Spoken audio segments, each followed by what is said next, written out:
Houston, Texas, April 16, 1997. Shortly after 9 o'clock in the evening, Robert Angleton and his twin daughters, Nicole and Alexandra, were hurrying home after a softball game. The man was worried about his wife, Doris. She had gone to retrieve a special baseball bat that the girls had forgotten in the backyard, but hadn't returned. Robert didn't know what to think. He genuinely feared that something terrible had happened to his spouse. Doris fully understood how important the sports equipment was to her daughters during the game. However, for some reason, the woman never brought it. Doris was a caring mother, and such behavior was uncharacteristic of her. She never missed her girls' softball games. The head of the family, Robert, along with the twins, left the car in front of an alarming and frightening scene at their home in River Oaks. Doris's car was parked in the driveway, and the back door to the house was open. However, the woman was not answering phone calls. Robert wanted to enter the house to find out the reason for his wife's strange behavior. But Nicole and Alexandra clung to their father in panic, begging him to call the police instead. They feared that there might be a robber inside and worried that their father could get hurt.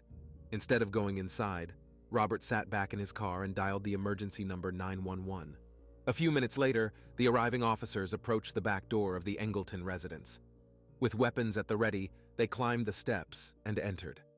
Cautiously, step by step, treading on the tiled floor of the hallway leading to the kitchen, one officer accidentally kicked a shell casing and heard it roll across the floor.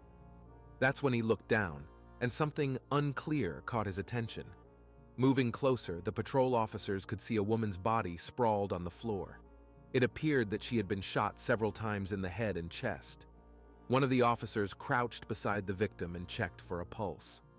Judging by the number of shell casings scattered nearby, the 46-year-old homeowner simply had no chance of survival. She was dead. While the husband and daughters outside prayed fervently, hoping for a happy outcome, the law enforcement officers standing over the body of the homeowner pondered how to inform the family about the tragedy. Robert Angleton's reaction to the news of his wife's demise was unpredictable. Upon learning that Doris was no longer alive, the man ran out into the front yard and began pacing around with his hands raised above his head. He screamed and cried, unable to contain his emotions. For a moment, he probably forgot that his daughters were watching what was happening from the car. Later that evening, relatives took the girls away, and Robert had to go to the police station to give a statement. Initially, detectives assumed that they were dealing with a failed robbery. Perhaps the kidnappers did not expect one of the owners to return to the house at that moment and, frightened, opened fire. However, this theory had to be discarded. There were no signs of a break-in, and the alarm system was simply turned off. Everything in the house was in its place. Drawers were not pulled out, and nothing was missing. There was a safe upstairs, but its contents were also in perfect order. Bearer bonds were still lying on top of the safe. Investigators believed that Doris was shot shortly after she entered the house. She was attacked either as she was entering or as she was about to leave. Friends, over 90% of viewers watch videos without subscribing to the channel. Check if you're subscribed. If not, please be so kind as to subscribe to the channel to support me. The lifeless body was found right in the middle of the hallway. Doris had indeed entered through the front door, placed her purse on the console to the right, and proceeded through the corridor to the kitchen. It was there, apparently, that the criminal's bullets caught up with her. Detectives analyzed the bullet wounds and pieced together a probable scenario. It seemed that the first 1 or 2 shots knocked Doris off her feet. She fell and remained lying on the floor as the perpetrator approached and pointed the weapon directly at her head, firing several more shots. The police collected 13 .22 caliber shell casings. This was clearly overkill for taking one person's life. The perpetrator kept shooting until he ran out of bullets just to make sure the victim was dead. Tracing the bullet's trajectory, the detectives concluded that 2 guns were involved, but only one shooter. And even if they had found the murder weapon, ballistic analysis would not have been able to establish an exact match. The fact was that the bullets fired at Doris were frangible. They simply shattered into pieces, leaving no grooves or anything similar that could be compared. At the crime scene, investigators examined all surfaces for fingerprints, traces, or clues that the attackers might have left behind, but their search was unsuccessful. The person who sent Doris to the other world managed to escape unnoticed. Meanwhile, at the police station, Robert Angleton recounted how his family had spent the day and what had preceded the unfolding tragedy. That evening, he and the girls had arrived at the playing field around 7:45 p.m. They were practicing when Doris's car pulled up. The woman, in excellent spirits, got out of the vehicle and waved to her husband and daughters. She informed Robert that she would stop by the house to change clothes and return to watch the upcoming game. In their haste, the girls had forgotten their lucky baseball bat in the backyard, where they had practiced the day before. Robert asked Doris to grab it as well. The woman promised not to be long, but the game started, and she still hadn't shown up. Worried, Robert scanned all the stands and, not finding his wife, called her but got no response. And when he returned home, he found the back door open. That's when he immediately called the police. The detectives suggested that Bob try to think of anyone who might have had a grudge against Doris. The man pondered, sifting through thoughts in his head, and then unexpectedly asked the police to turn off the tape recording of the interrogation. Robert made a shocking confession.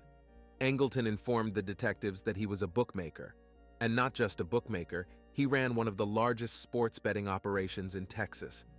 Handling $40 to $60 million a year, the man got a good percentage of those sums. Robert was able to succeed in this business mainly because his clients were very, very wealthy people. Oil tycoons, doctors, lawyers, those who could afford to place large bets on sporting events. Moreover, bookmaking wasn't Robert's only occupation.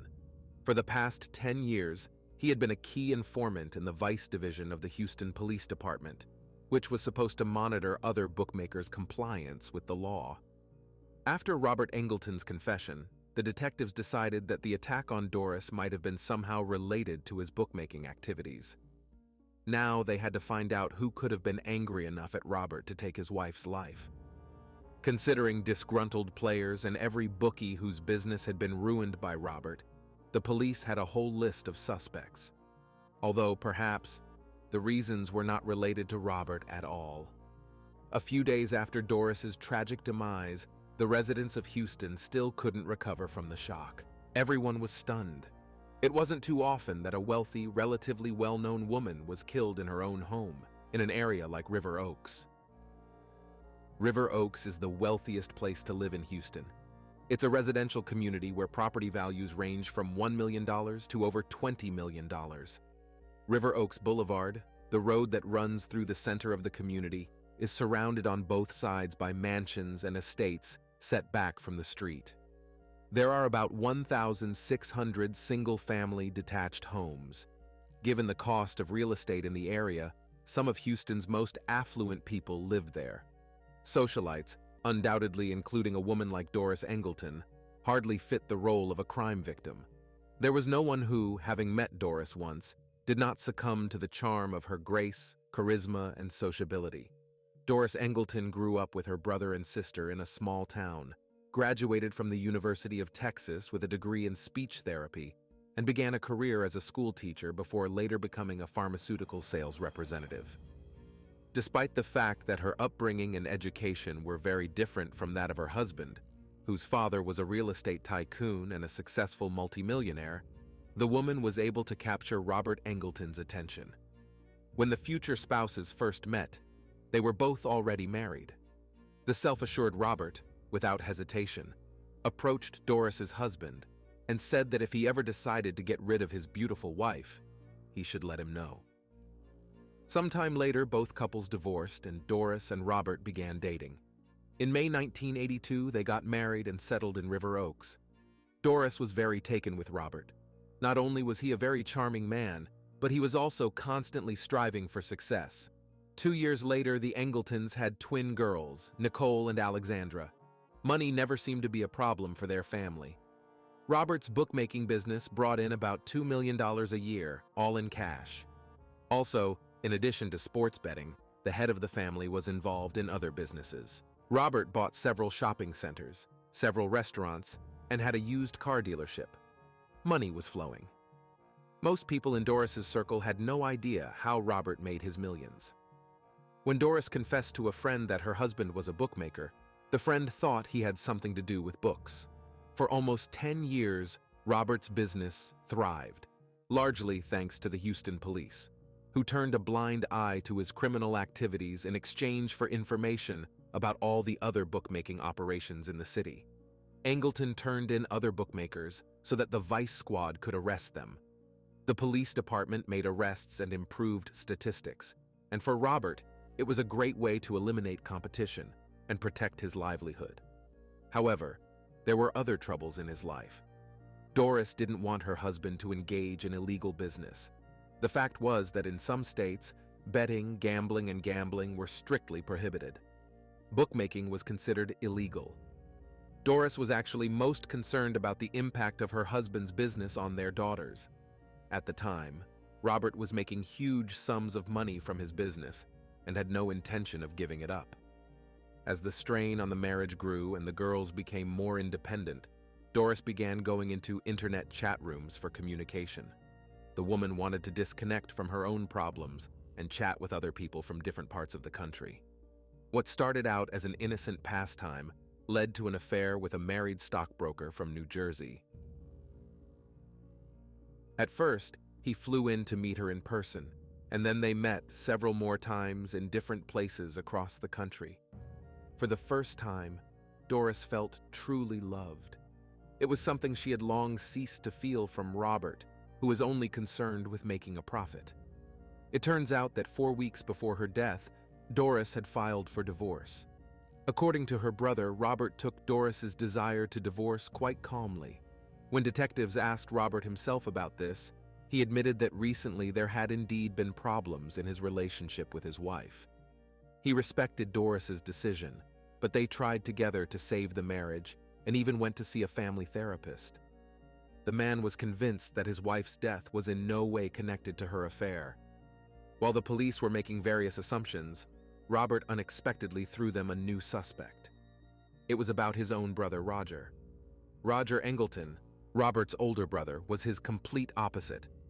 Robert is a self-sufficient, disciplined, and very restrained person, while Roger is almost wild, impulsive, and at times quite aggressive. The relationship between the brothers was also quite strange. Sometimes they were friends until Roger unexpectedly found a reason to start a fight over any little thing. The older brother clearly had some deep-rooted issues. Robert told the police that initially he had hired Roger to help him in the bookmaking business, but in the end, he had to be fired after only 8 months. The older brother felt he had been treated unfairly and demanded a certain amount of money from Robert in exchange for not going to the police and exposing the illegal activities. The amount was not small, and the brothers made an agreement that Robert would pay Roger monthly until he closed the entire payment.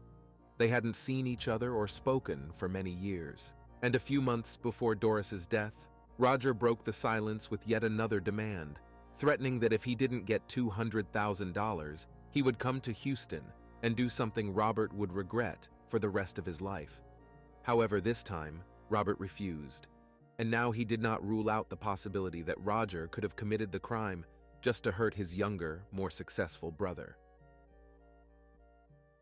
To be on the safe side, the police checked Roger's background and found a charge of possession of prohibited substances in San Diego, California. It turned out that Roger had a scheduled court hearing date for this case, but he failed to appear for the hearing. The court date was April 16, 1997, the day Doris died. Detectives traced the suspect's credit card records and learned that he had stayed at several hotels in the Houston area around the time Doris was shot. Then information emerged that Roger had a run-in with security at Dallas-Fort Worth Airport just 5 days after the crime at his brother's home. When his luggage was checked, the metal detector went off. Upon scanning Roger's suitcase, the security guard saw 2 guns inside. The passenger refused to explain, telling the staff that it was his brother's suitcase who was waiting for him at the exit. He quickly left the building, supposedly for his brother, but never returned. When the police opened the suitcase left by Roger at the airport, in addition to the weapons, they found several wigs, hair dye, and .22 caliber cartridges, the same type that Doris was shot with. What seemed like a cautionary tale about the bookmaking business turned out to be a brutal family conspiracy. The deeper the detectives dug into Roger's motives, the more disturbing the case became.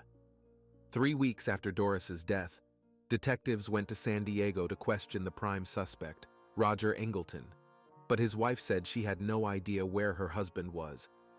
She hadn't spoken to him in several days or even weeks. However, when police reviewed the couple's phone records, they found several recent calls to a number in Nevada. And imagine their surprise when they called that phone and reached the Las Vegas City Jail. It turned out that after escaping from the airport security guards, Roger had somehow made his way to Las Vegas and checked into a motel using a fake ID. Suspecting something was amiss, the hotel manager called the police. Angleton was arrested when they learned he was wanted in San Diego for failing to appear in court. In his personal belongings, $64,000 in cash was found hidden in the lining of his coat. Inside his briefcase, they found some suspicious items, a cassette tape, and several typewritten notes listing alarm codes for the gate and house. Honestly, the Vegas police weren't sure what to do with the recordings, so they simply confiscated them. However, for the Houston detectives, this discovery read like a roadmap to the crime. It indicated the time when the girls' softball game started and the approximate time Doris would return home. But one note stood out among all of this. It mentioned a deal struck between the two brothers, where Robert pledged to pay Roger $100,000 over a 10-year period, a $1 million contract. The investigators wanted to ask the arrested Roger Angleton numerous questions, attempting to persuade him to reveal everything that transpired, why he took Doris's life, whether he acted alone, the reason someone wanted to eliminate Robert's wife, and why the younger brother promised to pay him such a substantial sum of money. Roger vowed to disclose everything once they returned to Houston. However, before he uttered a single word, the mini cassette from his briefcase spoke for him. The only issue was that the recording quality left much to be desired. Roger and another individual were apparently conspiring to plot against a woman. The unidentified person instructed the perpetrator on how to enter and deactivate the alarm system. Then, he was supposed to lock the doors and rearm the house's security before waiting inside for Doris to arrive. It was a well-orchestrated operation. One voice definitely belonged to Roger, and although there was no concrete evidence, the detectives were convinced. The other voice on the tape was that of Robert himself, the grieving husband, actually responsible for his wife's demise. Why Roger even recorded this conversation remained a mystery. In their search for motives, the investigators discovered that Robert Angleton stood to lose far more in a divorce than anyone had anticipated. In February 1997, Doris initiated divorce proceedings, demanding 50% of all assets. Robert offered her half of his estimated wealth, $1,500,000. Doris suspected that this was far from the total amount, and she wanted to proceed legally. She consulted with a lawyer who explained that the only way to do this was to file a tax return that would disclose all of Robert's income. If this happened, Robert could lose everything and, moreover, end up in prison due to his bookmaking activities. The detective speculated that, unwilling to part with his money, the man had made an agreement with his older brother. The plan was for Roger to do the dirty work and then vanish. Robert Angleton knew that the police wouldn't rest until they uncovered the truth and found the person who shot Doris. He needed to secure an ironclad alibi for himself and provide them with a potential perpetrator to absolve himself of all responsibility. However, this plan would only work if Roger managed to disappear, but now the detectives had him locked up in a jail cell with a recording that was as good as a confession. The media exploded when suspicion fell on Robert Angleton. They practically immediately declared him the mastermind behind the crime against his wife when they learned that his older brother Roger had been arrested in Las Vegas. The situation was complicated by the fact that Roger was reluctant to discuss his actions with the detectives. The only person he decided to confide in was reporter and investigator Vanessa Leggett. and only on the condition that she would keep his secrets until the end of the trial. The crux of Roger's story was that after entering into a contract with his brother, according to which Robert was supposed to pay him $1 million, he doubted that his brother would not deceive him. Therefore, he recorded the conversation with him on tape. He wanted to use these recordings as leverage in case Robert refused to pay him the agreed-upon amount for eliminating his wife. He knew his brother well and understood that he would do anything to avoid payments. The Angletons hoped that Roger would manage to change his identity and go into hiding. They were convinced that the police would not be able to piece together all the case materials. On the evening of the softball game, Robert most likely deliberately left the baseball bat in the backyard so that Doris, entering the house through the front door, would walk down the hallway through the entire house. Roger appeared at his brother's house in advance, was able to disable the alarm, get inside, and simply wait for the woman to come home and pass by him. When this happened, Roger shot Doris at close range, and when she fell, he simply emptied both guns into her to deprive her of any chance of survival. Doris knew too much and was becoming a burden. The detectives suspected that Robert had a motive, but catching such a slippery character was not easy, especially after he hired Mike Ramsey, one of the toughest lawyers in Texas at the time. Now this desperate attorney was focused on Robert Angleton's freedom, and he was not accustomed to losing. Don't forget to subscribe to the channel if you like this video. It's really important. At the preliminary hearing, the prosecution suffered its first setback. The judge ruled that the Las Vegas police had improperly searched Roger's briefcase. As a result, the incriminating records and tape could not be used against Roger in court. The prosecution team realized they had a problem, so they approached Roger's lawyer and offered him immunity in exchange for testimony against Robert Angleton. Without the use of the tape recording, they wouldn't be able to present anything against Roger, and he would simply go free. But they needed the older brother's testimony against the younger one. Roger declined the deal and chose a different way out. The detectives working on Doris's death case received a call from the county jail on February 6, 1998, informing them that the defendant had taken his own life. He had inflicted 55 cuts on his wrist with a disposable razor. Roger left a suicide note confessing to the murder of Doris, but denying that Robert had anything to do with it. Most likely, this message, written before his death, was someone's manipulation.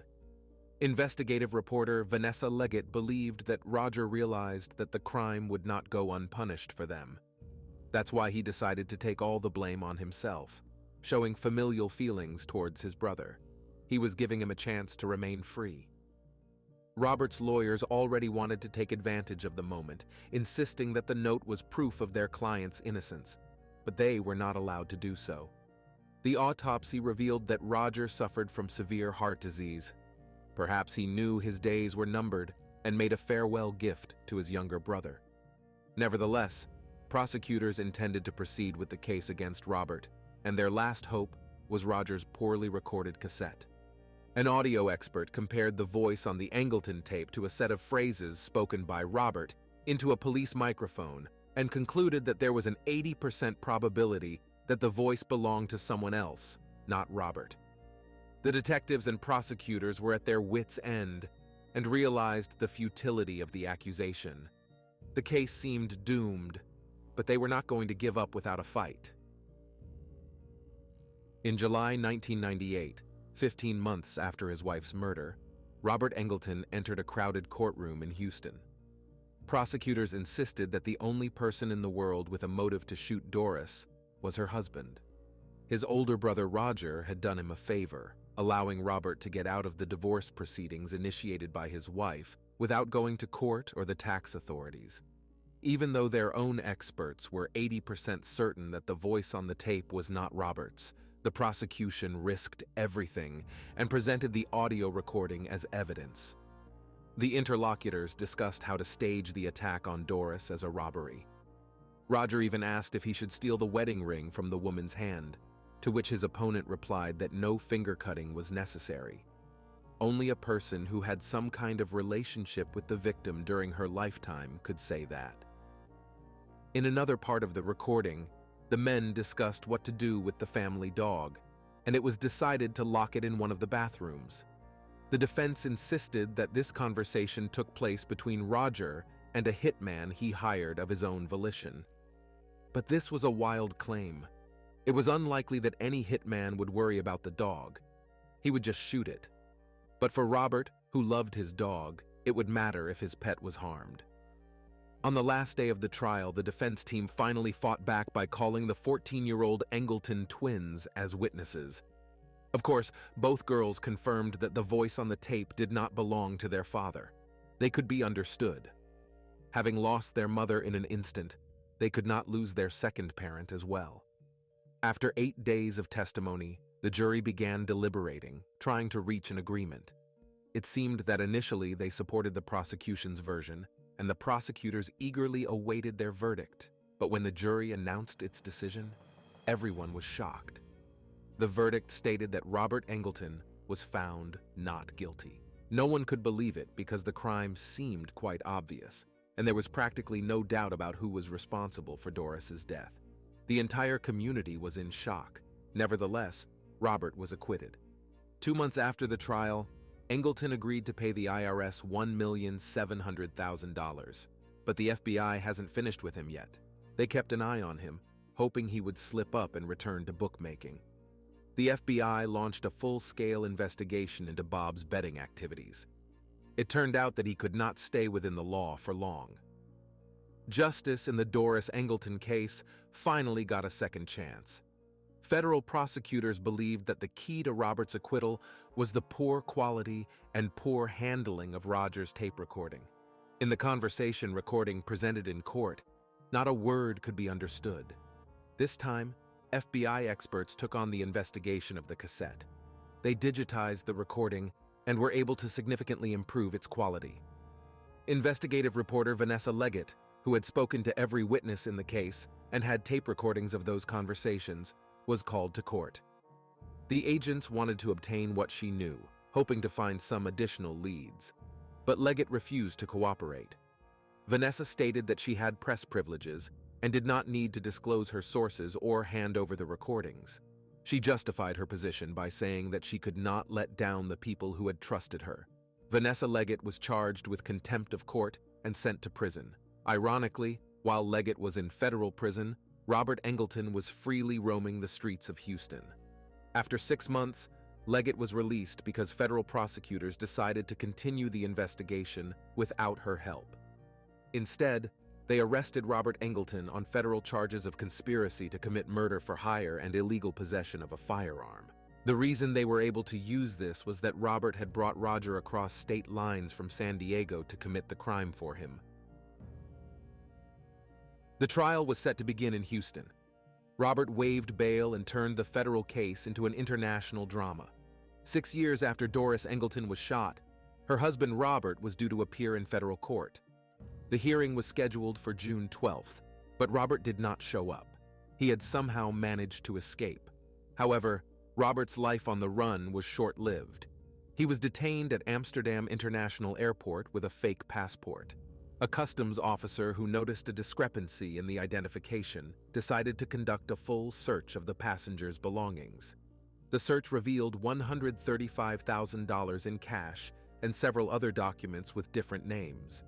However, there was another snag in returning Robert to Houston.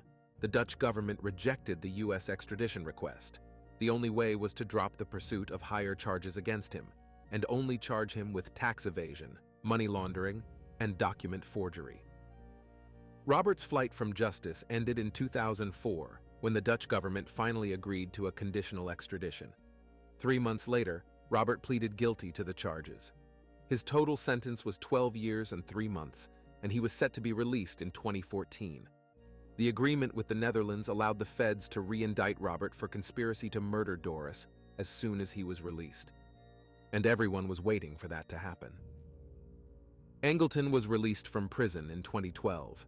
He did not wait to be charged again and went on the run. Unfortunately, Robert never faced justice for orchestrating the crime against his wife. This is the end of the story. Like the video and leave your thoughts in the comments. This was Jeremy. See you soon.